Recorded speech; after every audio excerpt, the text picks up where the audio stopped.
Carbohydrates are something that the majority of you are probably already familiar with. You may see it on nutritional labels of your food, in which it will display a given amount of grams per serving. However, this is only the carbohydrates that are edible. Not all carbs fall under such criteria. Cellulose is the classic example of a carbohydrate that is not digestible by humans. We can eat it, but we cannot get any nutrition from it. This is why, for example, humans cannot survive by eating grass. So what are these mainly edible molecules? Well, we can literally break up the word itself to get its meaning. The first section of the word is carbo, which is very similar to carbon. The next section is hydrate, like hydration, implying that it may have linkage to water. These two inferences combined are actually really close to the definition. Carbohydrates are made of some sectors of carbon. An example is this glucose molecule on the screen. It's a very simple carbohydrate, and you can see in black the 6 carbons in the molecule. As we referred to, the hydrate part of the word might be something with water. Well, we know that the formula for water is H2O, which means that water is made of hydrogen and oxygen atoms. In the glucose molecule, those elements are present. We can see the hydrogen in white and the oxygen in red. The ratio of oxygen to hydrogen atoms in the molecules is the same as that found in water. This means that for every 1 oxygen atom in the molecule, there are 2 hydrogen atoms. In this glucose molecule, the ratio is correspondent as there are 6 oxygen atoms and 12 hydrogens. So this is what creates the word known as carbohydrates. An alternative word for the carbohydrate that is practically an interchangeable term is the saccharide. The word saccharide has a Greek origin and means sweet.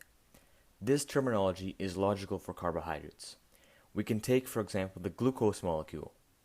If you were to taste this glucose molecule, your taste buds would send signals to your brain and would tell you that the matter being tasted is sweet. The interesting thing about molecules like glucose and those similar to that is that they can comfortably exist as an individual molecule, as a simple sugar. However, it can also become the building block for larger molecules. An example is the glycogen molecule here. We can see that the molecule is just a repeating pattern of the glucose molecule, acting as the building block for the glycogen. With something like this, the individual glucose molecules are known as monosaccharides. The glycogen molecule is considered a polysaccharide. Alternative terms for these are monomer and polymers. Those are the generalized terms of if you're building a larger molecule, you can use a chain of building block monomers, such as glucose, to build the polymer, such as glycogen. Further on, you will see that the relations with polymers and monomers are not just constrained to carbohydrates or even saccharides. We will see this relationship in several other important molecules in biologies, such as amino acids and proteins. So now that we know the anatomy and the terminology of carbohydrates, we need to know what their role is in biological systems. Commonly, carbs and saccharides are associated as sources of energy. Glucose has the ability to be transformed into energy in biological cells very quickly. Glycogen can commonly be found in your liver and muscles as storage of energy as well. The glycogen can be broken down into its monomers, which are glucose, which once again is a very readily and viable source of quick energy. In plants, many polysaccharides can also play roles in the structure of their cells and other systems. As we'll talk about later, the cell walls that envelop the majority of green plant cells are actually made of cellulose, which is a polysaccharide. In terms of organic polymers, cellulose is the most abundant one on the planet. Obviously, these are just the basics of carbohydrates, as there are a lot of polymers and monomers with very unique and abstract properties with a lot of depth in the information. We have only covered one type of monosaccharide and 2 types of polysaccharides.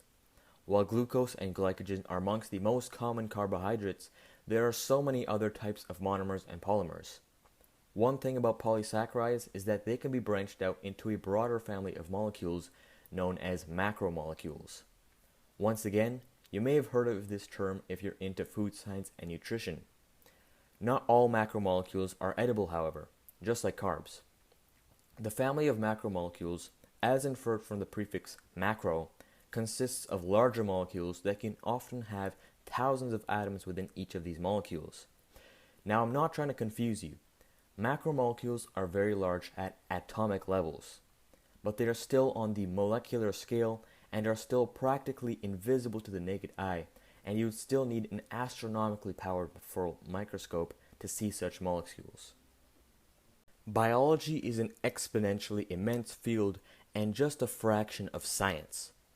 While we may just be at the very beginning of our understanding of the concept of biology, it's already really intriguing.